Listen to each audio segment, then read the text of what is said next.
Hey guys, welcome back to my channel. This is Sumit Maithiya, CA final student and YouTuber. I hope आप लोग बढ़िया होंगे और यार मज़े कर रहे होंगे। कुछ टाइम बाकी है एग्ज़ाम के अंदर, फोड़ रहे होंगे यार आप लोग, अपनी रिवीजन कर रहे होंगे, अपने क्लासेस जो भी थोड़े पेंडिंग बचे होंगे उसको ख़त्म कर लिया होगा अभी तक, तो अभी रिवीजन चल रही होगी। तो यार बहुत ज़्यादा रिक्वेस्ट आ रही थी कि टैक्स को कैसे करें। टैक्स है क्योंकि सबसे ज़्यादा डर टैक्स में रहता है। ग्रुप 1 का एक सबसे डिफ़िकल्ट सब्जेक्ट कह सकते हैं टैक्स, जिसमें मैं भी डरता था यार। बिकॉज ऐसे का सब्जेक्ट है जिसमें मैंने पहले ही बहुत वीडियो बनाया बोला हुआ है कि फाउंडेशन में था मेरे लिए डर मैथ, इंटर में मिले ग्रुप 1 में टैक्स, बहुत ज़्यादा डर था मुझे टैक्स का। तो उस चीज़ से मैंने कैसे ओवरकम किया, मैंने कैसे स्कोर किया, मैंने कैसे क्लियर किया टैक्स को। टैक्स में मेरे कुछ आए थे 47-48 के अराउंड, याद नहीं बट 47-48 के अराउंड आए थे। बिकॉज मेरे जो थ्योरी सब्जेक्ट थे जिसमें टैक्स, ऑडिट, EISM और लॉ, इसमें मेरे ऐसे आए थे 45, 46, 47, 48। अब ऐसे में किस में टैक्स में आए थे मुझे कुछ उतना याद नहीं। तो आज उसके ऊपर स्ट्रैटेजी लेके आया वीडियो कि कैसे पढ़ना चाहिए।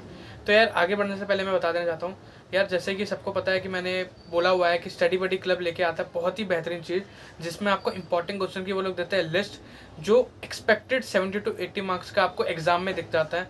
यार लास्ट चांस है, बिकॉज इसके बाद आपका नया सिलेबस आ जाएगा, नया सब कुछ चेंज हो जाएगा। इस टाइम में आपको निकालना है, चाहे ग्रुप 1 ग्रुप 2 जो है निकालना है आपको। तो यह बहुत बढ़िया चीज़ है, इंपॉर्टेंट क्वेश्चन की लिस्ट देता है, प्रैक्टिस करना है आपको बस। बिकॉज मैंने हर वीडियो में बोला प्रैक्टिस से आप कर सकते हो। तो बहुत सस्ते में है, उसमें भी अगर आप मेरा कोड सुमित जो यहाँ दिख रहा होगा वो अगर इस्तेमाल करोगे तो आपको इमीडिएटली डिस्काउंट मिल जाएगा 10% का। तो सिंपली जाके आपको प्ले स्टोर से लॉगिन करना है, डाउनलोड करना है, परचेज करना है और अपने प्रिपरेशन को नेक्स्ट लेवल जाके जाना है। बिकॉज यार प्रैक्टिस मैंने बहुत करी है, आपको भी प्रैक्टिस करनी चाहिए, ठीक है, वर्थ इट है। अब यार आगे बढ़ते हैं, तो हम बात करते हैं टैक्स की। टैक्स में क्या चल रहा है टैक्स में यार, हमने अभी न्यू सिलेबस में तो 50-50 का हो गया, GST और इनकम टैक्स। ओल्ड सिलेबस जो अभी रिसेंटली अटैम्प्ट आने वाला है उसमें क्या है कि GST है 40 मार्क्स का, इनकम टैक्स है आपका 60 मार्क्स का। तो आपको मैं जानता हूँ मैंने क्या किया था, मैंने GST में ज़्यादा फोकस किया था। GST में मैंने सोचा था कि 40 है तो उसमें से मैं कम से कम 30-25 इतना लेके आऊँगा। मैंने ये GST में सोच के चला था, ठीक है, इंक्लूडिंग MCQ। तो ये सोच के चला था, मैं GST अच्छे से करा था। लेकिन मैंने इनकम टैक्स को हल्के में नहीं लिया था।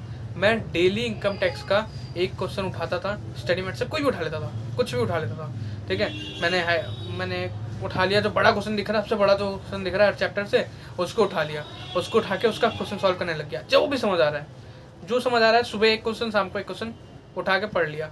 उससे पहले क्या करता था, मैं एक जो चैप्टर जो मेरे नोट्स थे, मैं उन चैप्टर से भी एक बार रीड करता था, जो प्रोविज़न वगैरह होते हैं, जैसे इनकम फ्रॉम अदर सोर्सेज हो गए, PGBP हो गया। PGBP एक दिन में नहीं होता, वो थोड़ा टाइम लगता है, एक दिन में भी हो जाता था लेकिन टाइम लगता है उसमें।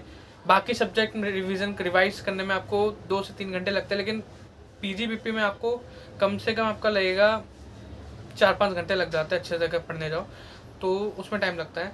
तो पहले उसको प्रोविज़न पढ़ लिए, सब कर लिए। उससे पहले मैं डेली सुबह और एक शाम को एक क्वेश्चन स्टडी मैट का सॉल्व करता, बिकॉज एग्ज़ाम में लिटरली बताऊँ, ICAI वाले एग्ज़ाम में टैक्स का पेपर स्टडी मैट से ही बनाते हैं, बट कहीं ना 10-15 क्वेश्चन को मिक्स कर देते हैं। और जो पहला क्वेश्चन आता है 14 मार्क्स का, वो मिक्स कर देते हैं, जिसमें बहुत टाइम लग जाता है। और मैंने वो क्वेश्चन सॉल्व किया था एट द लास्ट, पहले वो क्वेश्चन मैंने पकड़ा ही नहीं था, मैंने एट द लास्ट सॉल्व किया था 8 मिनट में।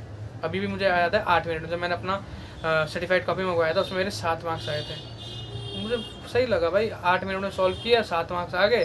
पूरे नहीं आना था, पूरा मुझे पता था नहीं आता, बिकॉज मैं जानता था मेरी गलती कहाँ थी। मैंने लास्ट में जाके कहीं ना कहीं एक गलती कर दी थी, वो गया था। अब GST में मैंने क्या किया था, GST में मैंने बहुत अच्छा पढ़ किया था। GST में मुझे उम्मीद थी कि मैं 25 से आ जाएगा, पेपर देखा ब्लैंक हो गया। बिकॉज GST का पेपर नवंबर 22 का पेपर काफ़ी ज़्यादा हार्ड आया था। एंड यार लिटरली बच्चे, मैं जब बाहर निकला था ना, मैंने बहुत वीडियो में बताया हुआ है, बाहर निकला था मैंने देखा था बच्चे रो रहे हैं, बच्चे रो रहे हैं। लड़कियां तो भाई रो रही है अलग, लड़के की वाट लगी पड़ी है, ठीक है। मैं खुद ब्लैंक था, क्या हो गया ये, टैक्स तो गया मेरे हाथ से, टैक्स गया। लेकिन किसी तरह मैंने GST में मैंने थोड़ा बहुत लिखा, कुछ करा, फिर मैंने ना इनकम टैक्स को संभाल लिया, क्योंकि इनकम टैक्स मैंने हल्के में नहीं लिया था। इनकम टैक्स में मैंने फुल प्रिपरेशन की थी, लेकिन GST थोड़ा ज़्यादा पड़ा था, और GST में पेपर बहुत ख़राब आया, इसलिए उम्मीद मैंने छोड़ दी थी। लेकिन इनकम टैक्स में मैंने जितना मैंने पढ़ा था सब लिखा, जो भी मुझे उस टाइम पे याद आ रहा था, जो मैंने अपना दिमाग जितना चला सकता था सब मैंने अपना दिमाग उस टाइम पे चलाया, और यार चला के मैंने करा है उस टाइम पे, ठीक है। उसके बाद फिर मैं प्रैक्टिस करी, बेसिकली फंडामेंटल रूल यही है, प्रैक्टिस, ठीक है। लेकिन ये कहानी है कि मैं कैसे ब्लैंक हो, कि अभी सब ये मत सोच रहे हो जीएसटी कर लूँगा, इनकम टैक्स कर लूँगा, जीएसटी में स्ट्रॉन्ग हो जीएसटी कर लूँगा, इनकम टैक्स कर लूँगा, इनकम टैक्स स्ट्रॉन्ग हो, नहीं यार, दोनों करके जाओ, दोनों को हल्के मत लो, बिकॉज ऐसे का भरोसा नहीं है, कब क्या हार्ड बना दे, कब क्या आपको ला के रख दे, ठीक है, तो कुछ नहीं कह सकते उसका। तो यार यही है, ठीक है, स्ट्रैटेजी यही रहेगी, दोनों को पढ़ो, किसी को भी हल्के मत लो, कम ज़्यादा होता है वो अलग बात है, लेकिन हल्के में मत लो, इनकम टैक्स जीएसटी दोनों बढ़िया चीज़ है।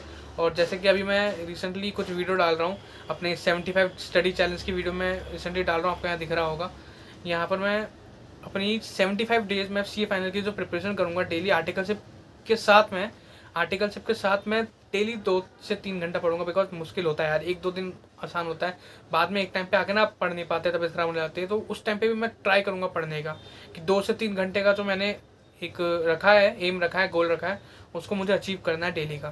तो मुझे आप लोगों की बस हेल्प चाहिए उस चीज़ के लिए, मोटिवेशन से चाहिए। मिलते हैं नेक्स्ट वीडियो में, बाय बाय।